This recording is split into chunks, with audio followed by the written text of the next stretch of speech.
Olá, amigos e irmãos, estamos aqui para gravarmos capítulo 5, o livro selado, capítulo 5 de Apocalipse, o livro selado, seus selos, parte importante do capítulo do livro do Apocalipse, né? A ideia que vamos apresentar, né, é uma ideia que, através da minha leitura, eu leio aqui, medito neste capítulo 5, e o que me vem à mente é isto que irei apresentar.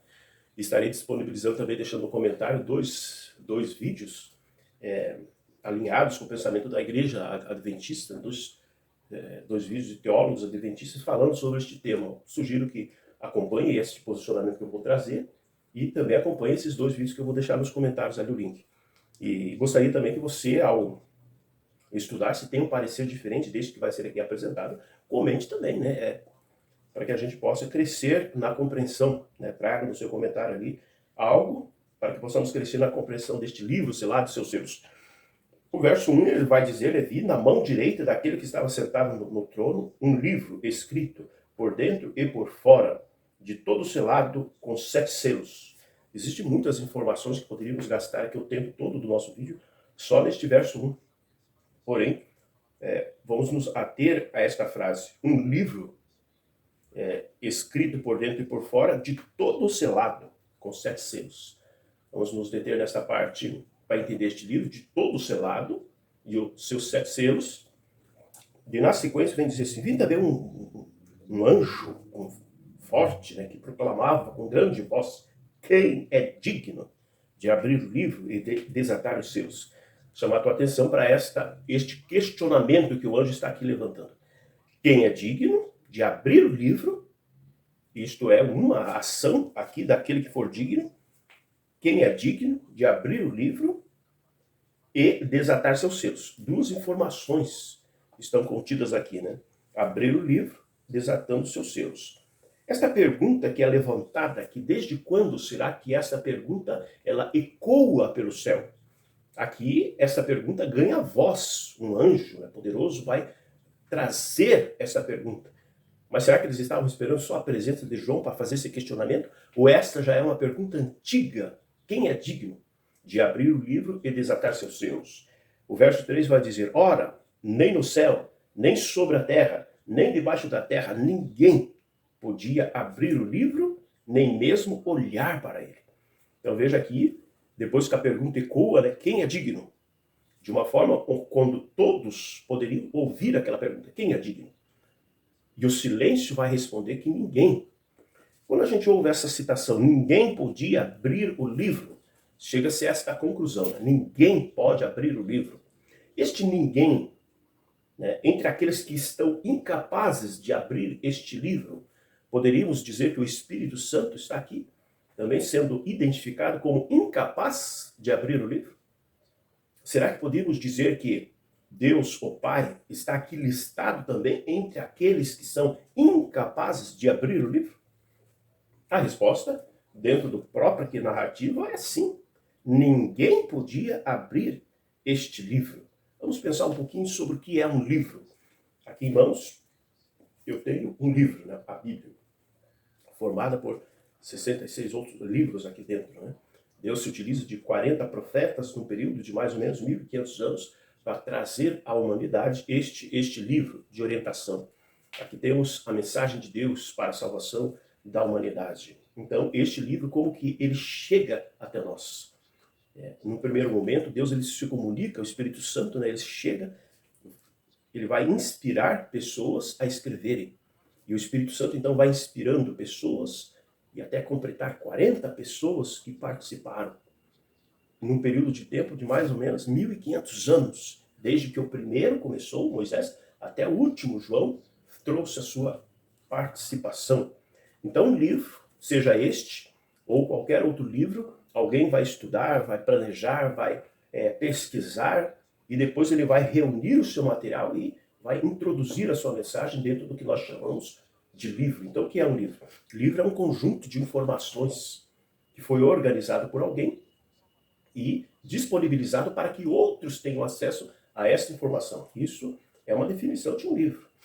E um livro selado? O que é um livro selado? É o contrário de um livro aberto. Um livro aberto é aquele que você tem contato com a informação. Aqui está a informação, o livro está aberto e eu posso então fazer a leitura e ter conhecimento, ter essa informação. Até um ditado que diz, eu sou um livro aberto. A pessoa faz uso dessa expressão, o que ela quer dizer? Ela quer dizer, eu não tenho segredos. Então, um livro que não seja aberto é um livro que tem algum tipo de segredo, algum tipo de mistério, um ponto de interrogação. Existe a informação ali, mas como não existe este elo entre o conteúdo do livro e o seu leitor, então existe um mistério que envolve este livro. Exatamente assim é o nosso livro aqui apresentado, o livro selado. Mais à frente, lembremos deste questionamento, quem é digno? Então, se chegarmos à conclusão de que ninguém é digno de abrir este livro, a gente tem que ter uma outra visão sobre este livro. Sendo Deus onipotente, poderia um Deus que é onipotente não ter a capacidade de abrir este livro? Perceba que o texto não vai dizer que Deus não tenha conhecimento do conteúdo do livro. O texto vai dizer que ninguém é digno de abrir este livro. A ideia de abrir o livro é a ideia de fazer com que a informação ali contida, ela se espalhe para a mente de todos. Todos terão o mesmo conhecimento que existe dentro deste livro. Então, o fato de dizer que ninguém é digno de abrir, e nós pensarmos que o Pai e o Espírito Santo não estão qualificados, vamos dizer assim, circunstancialmente para abrir este livro, significa dizer que o Pai e o Espírito Santo não conseguem fazer com que a informação que seja contida aqui neste livro, ela saia deste livro, indo para a mente de todos aqueles que possam ter interesse, ou seja, a totalidade das criaturas em todos os tempos. Esta, vamos chamar assim, esta incapacidade do Espírito Santo e de Deus, sendo eles onipotentes, deve nos chamar a atenção para olharmos para este livro como algo extremamente diferente dos demais livros citados, desde Êxodo até passando por toda a palavra. Livro das boas ações, livro das más ações, livro da vida. Todos esses livros, evidentemente que não há nenhuma dificuldade, tanto para o Pai quanto ao Espírito Santo, fazer com que os demais cheguem ao conhecimento da informação ali nelas contidas. Então nós vemos que este livro do capítulo 5, ele é sim algo diferenciado de todos os demais livros. O que seria um livro selado? Poderíamos dar um exemplo. Vamos pensar em algo abstrato, algo assim, complexo. Nós estamos passando por um período de pandemia, né? Vamos dizer que a pandemia, quando ela surgiu, sem pensar em aspectos políticos, nada disso, mas quando ela surge para toda a humanidade, ela é como um livro selado. Porque existem informações ali no vírus, na sua forma de propagação, mas o ser humano ele desconhece essas informações naquele primeiro momento quando surge o vírus. Assim como outras doenças, quando elas surgem, né? HIV, câncer, tantas outras pragas que assolaram a humanidade, elas surgem como um livro selado. Nela existem informações ali contidas, mas o ser humano desconhece. Então, quando vamos pensar aqui no verso 5 de Apocalipse, veja como que Jesus ele é apresentado e qual é o seu relacionamento com este livro. E devemos pensar isso, como que Jesus se relaciona com este livro, depois de concluirmos que nem o Pai e nem o Espírito Santo, eles estão listados entre aqueles que podem fazer com que a informação saia das páginas do livro e venha para a mente das pessoas. Eles estão incapazes, eles não podem fazer isto. Como que Jesus é apresentado como aquele que é digno de fazer esta ação? Veja o verso 5. Todavia, um dos anciões me disse, não chores, eis que o leão da tribo de Judá, a raiz de Davi, venceu para abrir o livro e os seus 7 selos. Veja como que Jesus se relaciona e como que este ancião apresenta Jesus em relação ao livro. Ele vai dizer, Jesus, a raiz de Davi. Então veja que ele está identificando Jesus como alguém que veio fazer parte da humanidade. Veio a este nosso mundo de pecado. Ele vai dizer, venceu, relendo aqui o verso novamente, né? Venceu para abrir o livro. Olha essa frase. Venceu para abrir o livro. Você percebe que a existência, nesta frase aqui, a existência do livro independe da vitória de Jesus? Consegue perceber que a existência do livro antecede e independe, não depende da vitória de Jesus para que o livro exista ou não exista. Jesus vencendo ou não vencendo, Jesus vindo a este mundo ou não vindo, o livro existiria. A vitória de Jesus aqui só introduz um elemento diferenciador no sentido de que ele, ao vencer, ele pode abrir o livro. Mas o livro existiria independente da vitória de Jesus. É a frase do capítulo 5, né? A gente tem que ler, porque é um pensamento pouco trabalhado, né, dentro da leitura deste capítulo 5. Todavia, um dos anciões me disse, não chores, eis que o leão da tribo de Judá, a raiz de Davi, venceu.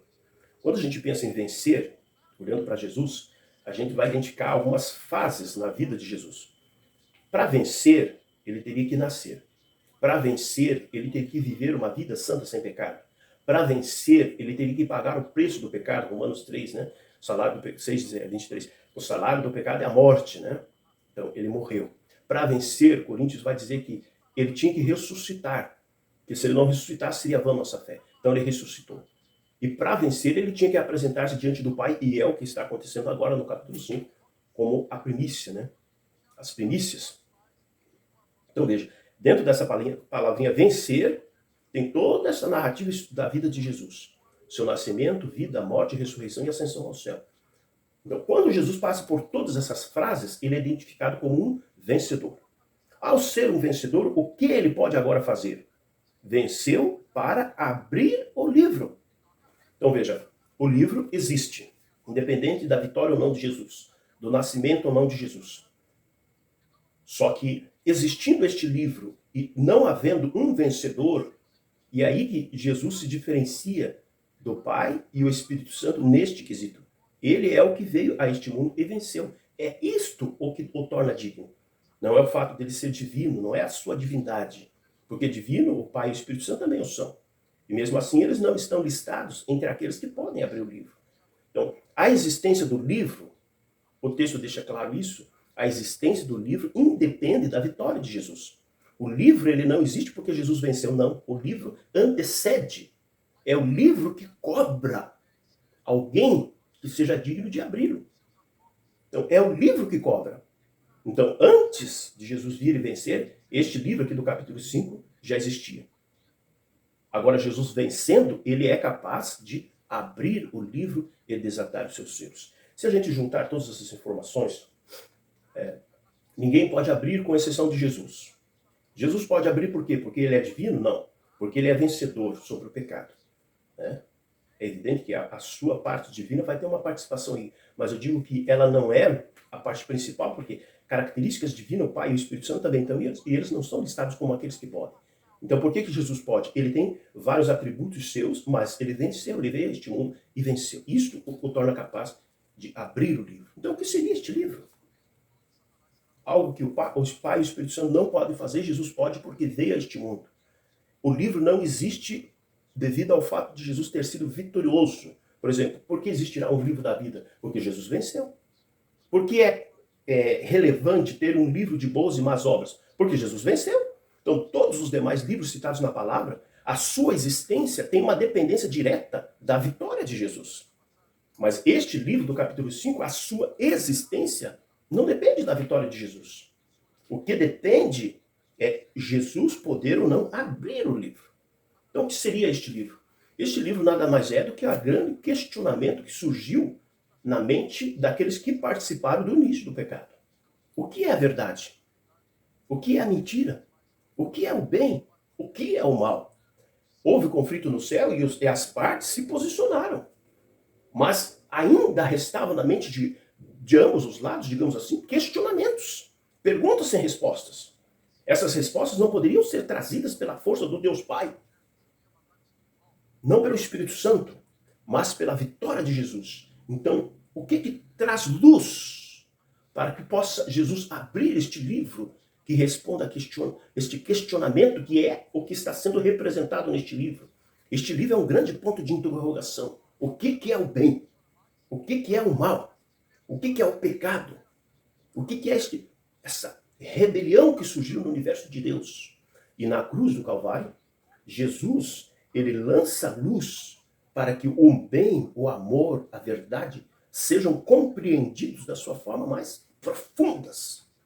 E, igualmente, na cruz, podemos perceber de forma mais profunda o que é o pecado.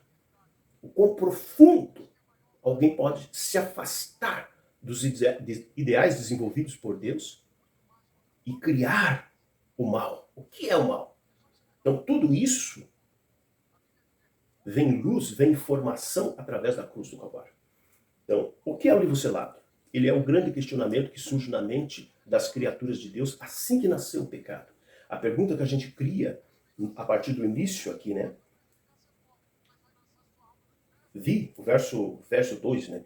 Quem é digno de abrir o livro, ele desatar os selos? Essa pergunta, ela ecoa desde o início. A partir do momento que surgiu o pecado, surgiu o livro selado. Ele é a representação de uma dúvida que pairava no universo assim que surgiu o pecado. O que é o bem? O que é o mal? E então houve conflito, houve pessoas, seres criados por Deus, né, anjos, se posicionando de cada lado do conflito. A humanidade também se envolve neste conflito. As pessoas se posicionam de cada lado deste conflito, fazendo suas escolhas ao longo da vida. E quem pode esclarecer o que é um lado e o que é o outro? Jesus na cruz. Então a morte de Jesus traz luz a isto. E é isto que torna Jesus digno. Perceba como o texto ele vai apresentar assim o livro selado. Vi na mão direita daquele que estava sentado no trono um livro. Então, na mão direita, nós lemos e vamos entender assim. Aqui está a minha mão direita e aqui está o livro. Mas o texto não está dizendo exatamente isso. Não necessariamente que o livro estivesse na mão de Deus. Mas é uma ideia que traz o pensamento de estar à direita de Deus. É uma ideia semelhante apresentada aqui no Salmo. A gente pode dizer que o salmista aqui, Salmo 110, verso 1, ele está falando do mesmo momento.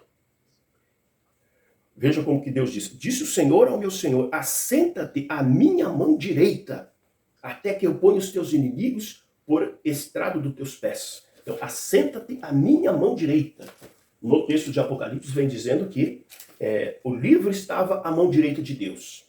Jesus ele vem a este mundo, ele torna-se vitorioso. E agora, no lugar deste livro, que é o símbolo de um questionamento, uma interrogação, uma pergunta, o que é o bem e o que é o mal? No lugar desse questionamento, que estava à direita de Deus, agora esse questionamento sai da direita de Deus e entra a resposta da divindade para este questionamento. O Cordeiro de Deus, como aquele que foi morto. Então, a vida de Jesus é a resposta ao livro selado. A vida de Jesus é a resposta ao questionamento que se levantou no universo. O que é o bem? O que é o mal? Ao olhar para Jesus, a pessoa pode ter uma lição prática do que é o amor. Ao compreender e conhecer a história de Jesus e as marcas que ele carregará, a pessoa compreenderá as profundidades do que é o pecado, do que é o mal.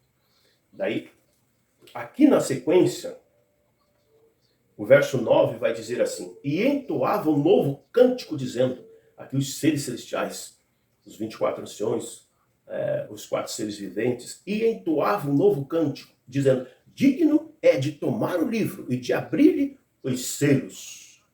Então, digno de abrir o livro, de abrir os selos, daí, porque fostes morto, e com o teu sangue comprastes para Deus os que procedem de toda tribo. No verso 12 vai dizer assim, mais um cântico, agora outro grupo de seres celestiais, milhões e milhões vão cantar, né, proclamando com grande voz, digno é o Cordeiro que foi morto. Então, nos dois cânticos, existe esse reconhecimento, digno porque foi morto. No primeiro, no verso 9, vai dizer, digno porque fostes morto de abrir o livro. Então, veja a sequência. Digno, foi morto, abrir o livro. No verso 12 vai dizer, digno, porque foi morto, de receber poder, riqueza, sabedoria, força, honra, glória e louvor. Então veja que as ideias, elas são equivalentes. A ideia de abrir o livro, ou seja, dar resposta àquele questionamento que existia. O que é o bem e o que é o mal? E o salmista vai dizer assim, existirá um momento em que Deus, o Pai, vai dizer, assenta-te à minha mão direita. Ou seja, o Pai está dizendo, agora você vai ocupar o espaço que estava sendo ocupado por aquele grande ponto de interrogação. Aquele ponto de interrogação que é o livro selado. Aquele questionamento sem resposta. Agora você fica aqui ao meu lado. E essas ideias são paralelas. A ideia de abrir o livro e a ideia de receber, né, o poder, a honra, a riqueza, a glória e o louvor. E mais à frente ainda, no verso 13, ele vai dizer assim que surgirá um outro cântico. Então veja, ao fazer a leitura, a gente tem que identificar esses louvores que são apresentados. Num primeiro momento, ele é louvado, digno de, porque ele foi morto, de abrir o livro. Daí ele é digno porque ele foi morto de, uma ideia correspondente a abrir o livro é receber honra, poder, glória e louvor. E dentro deste mesmo contexto, o salmista no Salmo 110 vai dizer: assenta-te à minha mão direita, ou seja, ocupa agora o lugar que anteriormente era ocupado por este grande ponto de interrogação, que é o livro selado. E futuramente, porque este texto ele pode ser interpretado assim como algo atemporal. Não é uma narrativa de fatos que estão acontecendo simultaneamente, todos naquele mesmo instante. Porque aqui no verso 13 ele vai falar de uma ocasião futura, algo que vai acontecer depois do milênio, depois que os pecadores de todas as épocas ressuscitarem para receberem de Deus a sentença, né, das suas escolhas. O verso 13 vai dizer: então ouvi que toda criatura que há no céu, sobre a terra, debaixo da terra e sobre o mar, e tudo que neles há, estavam dizendo. Então, essa ideia, este cântico é algo futuro. Quer salvo ou quer perdido, toda criatura um dia vai estar reunida no mesmo ambiente. Essa cena está descrevendo algo assim fantástico, né? Existirá um único momento na história deste nosso mundo em que todos os seres vivos de todas as épocas vão estar vivos ao mesmo tempo. E todos, eu, você, quer salvos ou quer perdidos, estaremos todos reunidos diante deste Deus, diante do trono de Deus. E a força da apresentação que Jesus vai fazer, mostrando o processo de salvação ou de condenação, vai fazer com que todo o joelho se dobre diante de Deus, reconhecendo realmente aquele questionamento, né, do livro selado, aquele questionamento que se levantou uma vez no universo: o que é o bem e o que é o mal? Os lados que se posicionaram, né, as ideias em confronto que desde os céus e que correm a terra ainda hoje, todos vão reconhecer realmente Jesus. Ele trouxe uma resposta extremamente satisfatória na cruz, demonstrando o que é o bem, demonstrando que Deus é amor, demonstrando que o mal que se levantou uma vez é realmente o mal, que pode e deve sim ser eliminado, destruído. O verso 13, então, ele vai dizer assim: então ouvi que toda criatura que há no céu, sobre a terra, debaixo da terra e sobre o mar, e tudo que nelas há, estão dizendo: aquele que está sentado no trono e ao Cordeiro, seja o louvor, a honra, a glória e o domínio pelos séculos dos séculos dos séculos. Né? Essa ideia aqui é contida também aqui em Filipenses. Né? É o mesmo momento, na parte final de Filipenses. Aqui em Filipenses também, Paulo ele está trabalhando sobre Jesus vindo resolver este questionamento que é o livro selado. Filipenses capítulo 2, verso 10. Para que no nome de Jesus dobre-se todo o joelho. Vamos ler um pouco antes, o verso 5. De sorte que haja em vós o mesmo sentimento que houve também em Cristo Jesus, que sendo em forma de Deus, não teve por usurpação ser igual a Deus, mas esvaziou-se a si mesmo, tomando a forma de servo, fazendo-se semelhante a homens. Aqui nesta ideia está contido o mesmo pensamento que é trazido: digno és porque venceu. Na ideia de vencer existe o conceito de nascer neste mundo, viver sem pecado, morrer porque o salário do pecado é a morte, ressuscitar e ir ascender ao céu e interceder por cada um de nós. Tudo isso está contido na ideia de vencer. Mas esvaziou-se a si mesmo, tornando a forma de servo, semelhante a homens. E achando em forma de Deus, humilhou-se a si mesmo, sendo obediente até a morte, morte de cruz. Para que passou por todo este processo?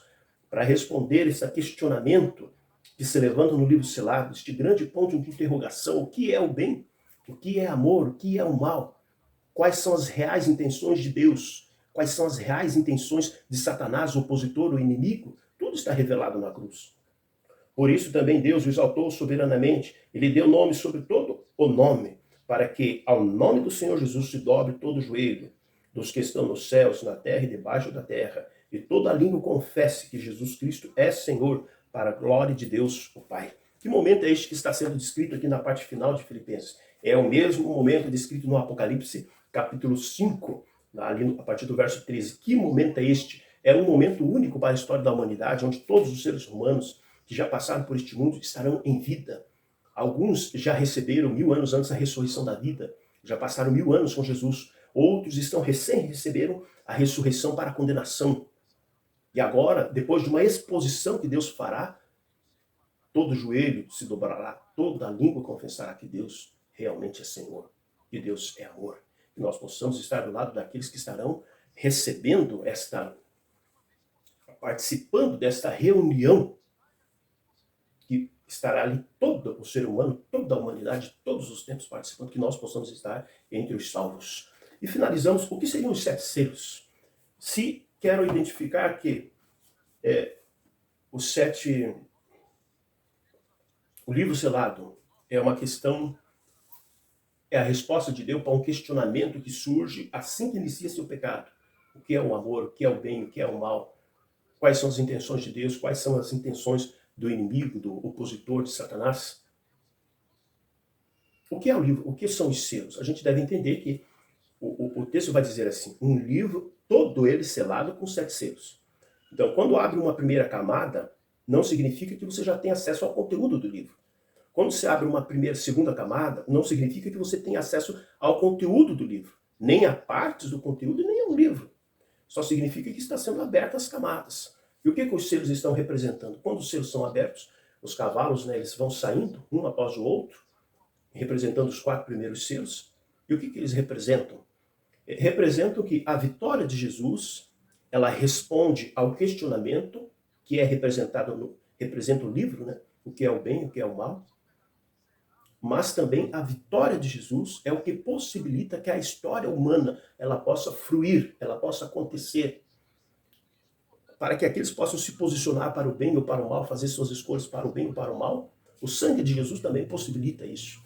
No início da história humana, quando Deus adverte Adão e Eva, dizendo se eles pecassem, iriam morrer. Por que não morreram? Não morreram porque no exato momento em que Adão pecou, entrou, a graça foi introduzida. E é a graça que faz com que o ser humano ainda viva neste mundo de pecado. Então, os selos é uma representação de que a história humana também, ela pode fluir, ela pode acontecer.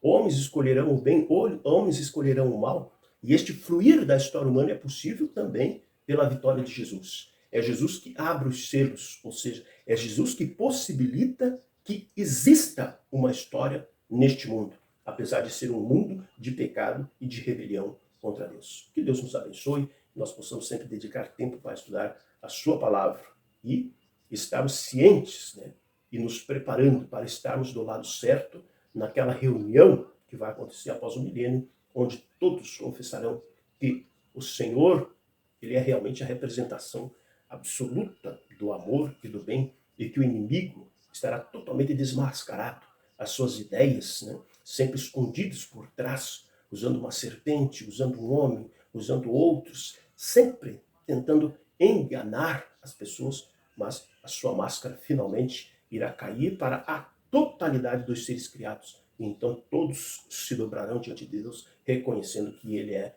o caminho, a verdade e a vida. Que nós possamos fazer isso antes, neste nosso período de vida agora, para que possamos estar naquele dia lá, desta tremenda reunião, do lado certo. Amém.